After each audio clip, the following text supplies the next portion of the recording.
সব বন্ধুদের বিয়ে বাড়ি শেষ, তাই এবার বাড়ি ফিরে যাওয়ার পালা। সকালে উঠে মা দেখি ক্ষীরের পাটিসাপটা বানাতে বসে গেছে, তাও বাড়ির বানানো ক্ষীরের। আমার এটা খুব পছন্দ, তাই জন্যে। তারপর আমি আর মা চলে গেলাম কটা শাড়ির ব্লাউজ বানাতে, আগের দিন যে শাড়িগুলো শ্বশুর বাড়ি থেকে নিয়ে এসেছিলাম সেগুলোরই।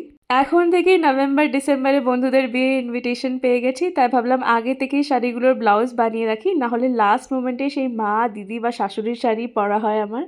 এবার সেরম কিছুই নিয়ে আসিনি, একা যাব বলে ভেবেছিলাম একদম খালি ব্যাগ নিয়ে ফিরবো যাতে কোনো অসুবিধা না হয়। তাও পুরো ব্যাগ আমার যাওয়ার আগে সেই ভরেই গেল।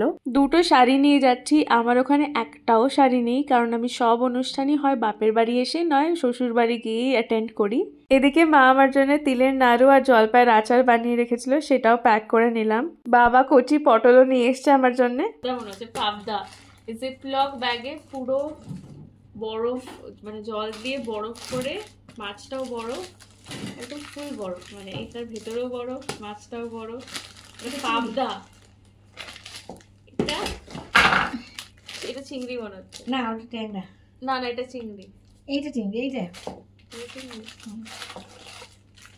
এটা চিংড়ি সেম পুরো বরফ দিয়ে বিপ্লব প্যাকে করা চিংড়ি, পাবদা চিংড়ি। এটা ট্যাংরা, এটাও বরফটা এক সাইডে চলে গেছে, বাট ওই আর বরফ দিয়ে করা সব পাবদা চিংড়ি ট্যাংরা, 3 রকম মাছ। আর এটা পাঠিয়ে দিচ্ছি কাঁচা মাছ, কাঁচা ভেজে নিয়ে গেলে থাকে না। ও আবার রুই, এটাতে রুই মাছ আছে, খুলবো না, থাক আটকে গেছে। খারাপ হবে না তোমার?